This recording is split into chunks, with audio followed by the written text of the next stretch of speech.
Hi friends, welcome back to my vlog. So ഇന്നത്തെ vlog വന്നിട്ട് വിയറ്റ്നാമിലെ സെക്കൻഡ് ഡേ ആണ്. സോ ഇതൊരു വളരെ കുട്ടി വ്ളോഗാണ്. ആൻഡ് ഈ ഡേ അത്യാവശ്യം ടയറിങ്ങും ട്രാവൽ ഒരുപാടും ഉണ്ടായിരുന്നു. സോ നമ്മൾ രാവിലെ ഹാനോയിൽ നിന്ന് നമ്മുടെ ട്രാവൽ സ്റ്റാർട്ട് ചെയ്തേക്കുവാണ്. നിങ്ങൾക്ക് കാണാം, നല്ല മഴയുണ്ടായിരുന്നു. സോ ഹാനോയിൽ നിന്ന് നമ്മളിപ്പോൾ പോകുന്ന സ്ഥലത്തിലോട്ട് 2.5 hours ട്രാവൽ ഉണ്ട്. പോകുന്ന പ്ലേസിൻ്റെ പേര് നെൻബെൻ എന്നാണ്. അപ്പോൾ നമ്മൾ രാവിലെ 4:30 എണീറ്റ് 5 മണിയായപ്പോൾ ഹോട്ടലിൽ വിട്ടിട്ടുണ്ടായിരുന്നു. സോ ഹോട്ടലിൽ നിന്ന് തന്നെയാണ് നമ്മൾ വെഹിക്കിൾ റെൻ്റ് എടുത്തിട്ടുണ്ടായിരുന്നു. സോ പുള്ളിക്കാരൻ തന്നെ നമുക്ക് റെയിൻ കോട്ടൊക്കെ പ്രൊവൈഡ് ചെയ്തായിരുന്നു. സോ അവിടെ നിന്ന് നമ്മൾ 5 മണിയായപ്പോൾ തുടങ്ങി 7:30 ആയപ്പോൾ ഈ നെൻബിനിൽ എത്തി. അവിടെ എത്തിയപ്പോൾ നല്ല മഴ. സോ നമുക്ക് ഇത് വന്നിട്ട് ഒരു കേവ് പോലത്തെ സെറ്റപ്പാണ്. നിങ്ങൾക്ക് കാണാൻ പറ്റും, അത്യാവശ്യം സ്റ്റെപ്സ് കയറിയിട്ട് ഒരു വ്യൂ പോയിൻ്റ് ഉണ്ട്. അവിടത്തേക്കാണ് ഇപ്പം നമ്മൾ പോകുന്നത്. നമ്മൾ പോകുന്ന റൂട്ട് ഫുള്ളും മഴയായിരുന്നു. അതുകൊണ്ട് തന്നെ നമ്മൾ ബ്രേക്ക്ഫാസ്റ്റൊക്കെ കഴിച്ചിട്ടാണ് കേവിലോട്ട് പോയത്.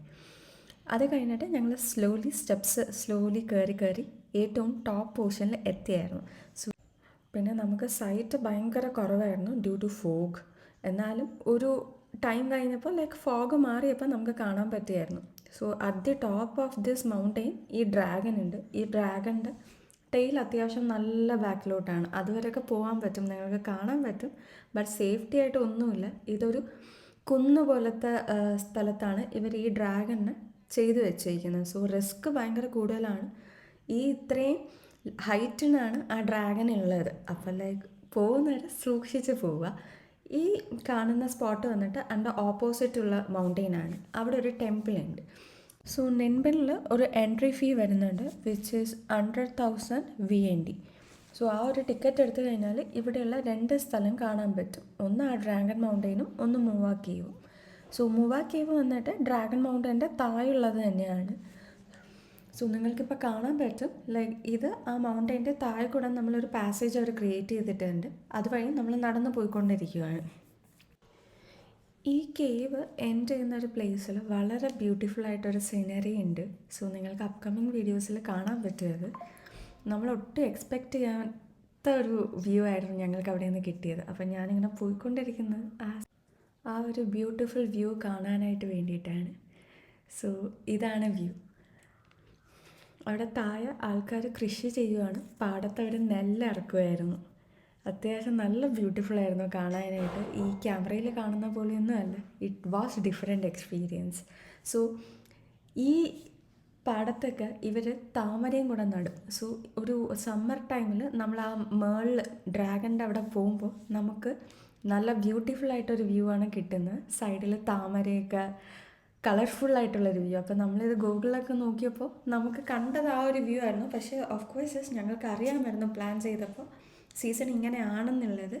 ബട്ട് നല്ല ക്ലൈമറ്റ് ആയിരുന്നു. ഞങ്ങൾക്ക് ഈ ഒരു ഡേ മാത്രമേ കുറച്ച് റെയിൻ കിട്ടിയുള്ളൂ. അതിന് മുന്നേയും പിന്നെയും കിട്ടിയിട്ടില്ല. അത്യാവശ്യം ബ്യൂട്ടിഫുൾ ആയിരുന്നു ഈ എക്സ്പീരിയൻസ്. പിന്നെ ഇപ്പോൾ കാണുന്നത് അവിടുത്തെ പാടത്തിൻ്റെ നടുക്കുള്ള വരിയിലൂടെ നടക്കുന്നതാണ്. സോ 2 സൈഡിലും ഇങ്ങനെ ഫീൽഡാണ്. ലോട്ടസ് കൾട്ടിവേഷനും ഉണ്ട്, അവർക്ക് റൈസും ഉണ്ട്. സോ ആ വഴി കൂടെ ഇങ്ങനെ നമുക്ക് നടന്ന് കാണാൻ പറ്റും.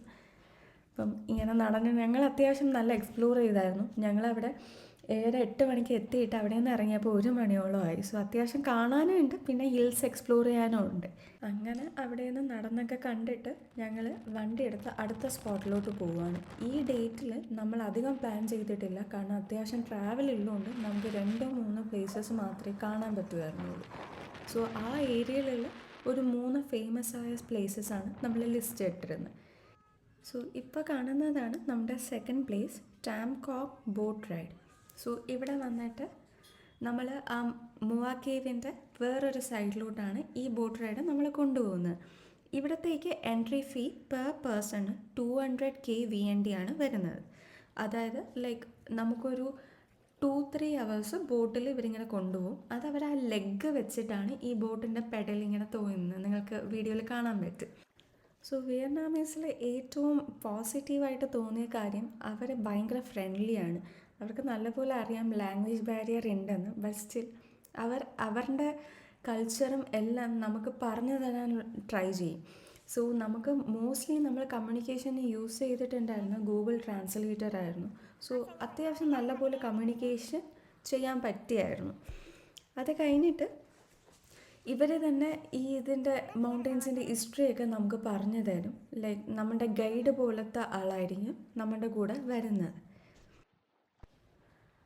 പിന്നെ ഈ ഏരിയ സ്പെഷ്യലാക്കുന്നത് തന്നെ 2 സൈഡിലുള്ള വിഷ്വൽസാണ്. നമുക്ക് വളരെ നല്ലൊരു വിഷ്വലാണ് കിട്ടുന്നത്. സോ അറ്റ് സർട്ടൺ പോയിൻ്റ് നമുക്ക് തോന്നും നമ്മൾ ചുറ്റും കേവ്സ് ഉള്ളൊരു ഭാഗത്ത് ഐസൊലേറ്റഡ് ആയിട്ട് നിൽക്കുന്നതെന്നാണ്. പിന്നെ ഒരു സ്പെഷ്യാലിറ്റിയും കൂടെ വരുന്നത്, ഈ കേവ്സിൻ്റെ താഴെ കൂടെയൊക്കെ പാസേജ് ഉണ്ട്. സോ ഓരോ കേവ്സും ഭയങ്കര ഗ്ലൂമിയാണ്. ലൈക്ക് നമുക്കറിയാൻ പറ്റുമായിരിക്കുമല്ലോ, ലൈക്ക് ഒരു കേവിൻ്റെ അടിയിലോട്ട് പോകുമ്പോൾ കുറച്ച് ഇരുട്ടായിരിക്കും. അത് കഴിഞ്ഞിട്ട് നെക്സ്റ്റുള്ള പ്ലേസ് വേറൊരു വേൾഡിലോട്ട് പോകുന്ന പോലെയൊക്കെ തോന്നും നമുക്ക്. ബിക്കോസ് ആദ്യം വരുമ്പോൾ നമുക്ക് റിവർ മാത്രമാണ്, അത് കഴിഞ്ഞ് കുറച്ച് കേവ്സും കുറച്ച് മൗണ്ടെയ്ൻസും ഒക്കെ കവേർഡാണ്. അത് കഴിഞ്ഞിട്ട് നമ്മൾ ഇറങ്ങിപ്പോകുമ്പോൾ നമുക്ക് കാണാൻ പറ്റുന്നത് ഈ റിവറിൽ തന്നെ ഇവർ കൾട്ടിവേഷൻ ചെയ്യും. അതായത് 2 സൈഡിലും ഇവർ ബങ്ക്സ് കെട്ടിയിട്ട് 2 സൈഡിലും കൾട്ടിവേഷൻ ഉണ്ട്. റൈസ് തന്നെയാണ് ഇതിപ്പം നമുക്ക് കാണാൻ പറ്റും. ആൾക്കാർ അവിടെ നിന്നിട്ട് കൾട്ടിവേറ്റ് ചെയ്യുന്നുണ്ട്. പാഡിയും റൈസും ഒക്കെ അവരിങ്ങനെ ചെയ്തുകൊണ്ടിരിക്കുകയാണ്. അത് ബ്യൂട്ടിഫുള്ളായിരുന്നു. സോ ഇത് അൾട്ടിമേറ്റ്ലി ഒരു 3 കേവ് ഇതേപോലെ നമുക്ക് പാസേജ് വരും. ഫസ്റ്റ് കേവാണ് നമ്മളിപ്പോൾ കഴിഞ്ഞത്.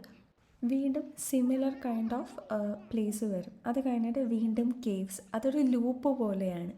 സോ അത്യാവശ്യം നല്ല കാംനെസ്സും നല്ല നേച്ചർ ഫ്രണ്ട്ലി ആയിരുന്നു ഈ പ്ലേസ്. പിന്നെ നമുക്കൊരു പ്ലസ് പോയിൻ്റ് ഉണ്ടായിരുന്നത്, ഞങ്ങൾ പോയപ്പോൾ മഴയില്ലായിരുന്നു. സോ ക്ലൈമറ്റ് ഫോഗി ആയിരുന്നു. One of the best climate ആയിരുന്നു. ചൂടില്ല. നോർമലി ഇങ്ങോട്ട് പോകുമ്പോൾ സമ്മറിലൊക്കെ പോകുമ്പോൾ അത്യാവശ്യം നല്ല ചൂടാണ്. പക്ഷേ നമുക്ക് നല്ല ഫ്രീസിങ് കോൾഡായിരുന്നു അവിടെ. പിന്നെ നമ്മൾ ആക്ച്വലി കുറേ യൂട്യൂബ് വീഡിയോസൊക്കെ നോക്കിയിട്ടാണ് സ്കെഡ്യൂൾ ഉണ്ടാക്കിയത്. സോ അവരിൽ മെജോറിറ്റി പറയുന്ന ഈ പ്ലേസ് ഒരു 2-3 ഡേയ്സ് നിന്ന് എക്സ്പ്ലോർ ചെയ്യാനുണ്ടെന്നാണ്. ബട്ട് നമ്മൾ പോയപ്പോൾ നമുക്ക് അത്രയും ഫീലൊന്നും ഉണ്ടായിരുന്നില്ല. ബട്ട് ഡെഫിനറ്റ്ലി 1 ടൈം വിസിറ്റിനുള്ളത് ഈ പ്ലേസിലുണ്ട്. ആക്ച്വലി ഇത് റെയിൻ ആയതുകൊണ്ടാണ് വാട്ടറിൻ്റെ കളറ് ലൈക്ക് ഇങ്ങനെ ബ്രൗണിഷ് ഷെയ്ഡിലുള്ളത്. നോർമലി വാട്ടറിൻ്റെ കളർ വിൽ ബി ക്ലിയർ ഗ്രീനൊക്കെയാണെന്നാണ് അവർ പറയുന്നത്. പിന്നെ കുറേ ഫേമസ് ആയ മൂവീസൊക്കെ ഇവിടെ ഷൂട്ട് ചെയ്തിട്ടുണ്ട്. ഇതിൻ്റെ അടുത്ത് തന്നെയാണ് കോങ്കോ മൂവി ഷൂട്ട് ചെയ്തത്. സോ ലൈക്ക് ആ പ്ലേസസൊക്കെ റിയാലിറ്റിയിൽ കാണുമ്പോൾ നമുക്കൊരു വേറെ എക്സ്പീരിയൻസ് ആണ്. സോ ഈ കേവ്സിൻ്റെ പ്രത്യേകത വന്നിട്ട് ലൈം സ്റ്റോണാണ് ഡെപ്പോസിറ്റായി കേവ്സായിട്ട് മാറിയിട്ടുള്ളത്. സോ ഈ വാട്ടർ ലെവൽ മഴക്കാലത്ത് റൈസ് ആവും. അപ്പോഴത്തേക്ക് ഇവിടത്തേക്ക് ട്രാൻസ്പോർട്ടേഷൻ കാണത്തില്ല. Once when it goes down അവിടെ വീണ്ടും ബോട്ടിങ് തുടങ്ങും.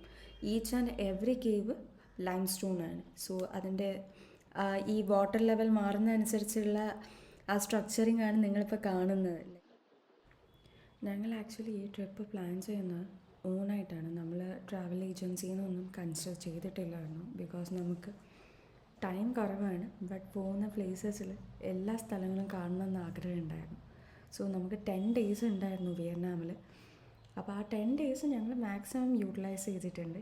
And majority of the places ഞങ്ങൾ കാണുകയും ചെയ്തു. അതൊരു ബ്ലെസ്സിങ് തന്നെയാണ്. ബട്ട് ടൂർ ഏജൻസീസ് വഴി പോവുകയാണെങ്കിൽ അത് എത്രമാത്രം ഫീസിബിൾ ആണെന്ന് നമുക്ക് മനസ്സിലാവത്തില്ല. ബിക്കോസ് റെസ്ട്രിക്റ്റഡ് ആയിരിക്കും. എന്ത് നമ്മൾ പ്ലാൻ ചെയ്താലും റെസ്ട്രിക്ഷൻസ് വിൽ ബി ദേ.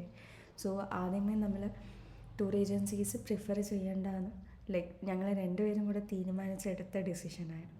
അതുകൊണ്ട് തന്നെ നമുക്ക് മാക്സിമം കാണാൻ പറ്റി, എക്സ്പ്ലോർ ചെയ്യാൻ പറ്റി, അവിടുത്തെ ഫുഡ് കഴിക്കാൻ പറ്റി.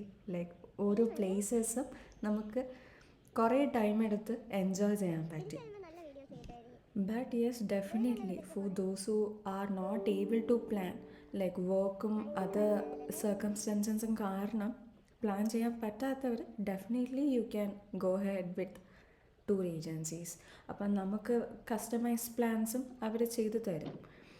പിന്നെ ടാംകോങ് മസ്റ്റ് പ്ലേസ് വിസിറ്റ് എന്ന് എല്ലാ വീഡിയോസിനും ഗൂഗിളിലും പറഞ്ഞിട്ടുണ്ടായിരുന്നു. സോ ഇതെന്തായാലും ഞങ്ങളുടെ ലിസ്റ്റിൽ ഉണ്ടായിരുന്നു.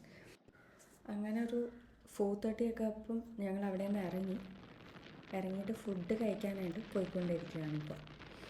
ഫുഡ് കഴിച്ചിട്ട് നമ്മൾ വീണ്ടും പോകുന്നത് അവിടുത്തെ ഒരു വലിയ ദ ലാർജസ്റ്റ് സ്തൂപ്പ കാണാനാണ്. സ്തൂപ്പ എന്ന് പറയുന്നത് ഗോപുരം കാണാനായിട്ട് വേണ്ടിയിട്ടായിരുന്നു. ഹോൾ വിയറ്റ്നാമിൽ ഏറ്റവും വലിയ ഗോപുരമുള്ള പ്ലേസ് കാണാനാണ് നമ്മളിപ്പോൾ പോകുന്നത്. സോ ഈ പ്ലേസിൻ്റെ പേര് വന്നിട്ട് ബായ് ദൻ പഗോഡ എന്നാണ്. സോ ആക്ച്വലി ഇത് പഗോഡ ആണോ എന്ന് ചോദിച്ചാൽ അല്ല, it comes with a resort also. So temple with a resort. Actually വളരെ ലക്ഷറി ഫീലായിരുന്നു കാണാനായിട്ട് തന്നെ. സോ ഇത് ഒരു മെഡിസിനൽ സ്പാ ആണ്. നമുക്ക് ടിക്കറ്റ് ചാർജസ് വരുന്നുണ്ട് 300K VND. സോ ടൈമിംഗ് വന്നിട്ട് വൈകിട്ട് 4:30 to 8 വരെയുള്ളൂ. സോ നമ്മൾ ഇത് ഹാനോയിലോട്ട് പോകുന്ന വഴി തന്നെയായിരുന്നു ഈ പഗോഡ. സോ നമ്മളൊന്ന് കയറിയായിരുന്നു. ഇവിടെ കയറിയാൽ എന്തായാലും ഒരു 2-3 മണിക്കൂർ ഇതിൻ്റെ അകത്ത് പോവും. ബിക്കോസ് ഏക്കർ കണക്കിനുള്ള പ്ലേസ് ഉണ്ട്. സോ ഓരോ പ്ലേസിലും ഓരോ കൈൻഡ് ഓഫ് ബുദ്ധാസ് വെച്ചിട്ടുണ്ട്. അറൗണ്ട് 500 ബുദ്ധ സ്റ്റാച്യൂസ് മാത്രം ഇതിൻ്റെ അകത്തുണ്ട്. Also South Asia's largest Buddhist കോംപ്ലക്സും കൂടെയാണ് ഈ പഗോഡ. പിന്നെ ഇതിനെ ഫേമസ് ആക്കുന്നത് തന്നെ ആ സ്തൂപാണ്, ഗോപുരം തന്നെയാണ്. അറൗണ്ട് 800 സ്റ്റെപ്സ് കയറിയാലേ നമുക്ക് ആ ഗോപുരത്തിൻ്റെ മുകളിൽ എത്തത്തുള്ളൂ. ഓരോ ഫ്ലോറും ഡിഫറെൻറ്റ് എക്സ്പീരിയൻസ് ആയിരുന്നു. സോ ഡിഫറെൻറ്റ് ടൈപ്പ് ഓഫ് കൺസ്ട്രക്ഷനിലാണ് ഓരോ ഫ്ലോറിലും ഇവർ ഇൻക്ലൂഡ് ചെയ്തിട്ടുള്ളത്. ഏറ്റവും ടോപ്പ് പോർഷനിൽ കാണുന്നതാണ് ഈ സ്റ്റാച്യൂസ്. ഇതാണ് സ്തൂപ. സോ ഏഷ്യാസ് ലാർജസ്റ്റ് സ്തൂപ്പയാണിത്. അത് കഴിഞ്ഞിട്ട് നൈറ്റ് അവിടുത്തെ വ്യൂ ആണ് ഇത്. സോ ഇവിടെ നിന്ന് ഒരു 8 മണിയൊക്കെ ആയപ്പോൾ നമ്മൾ ബാക്ക് ടു ഹാനോയി തിരിച്ചായിരുന്നു. Until next time, signing off. Thank U.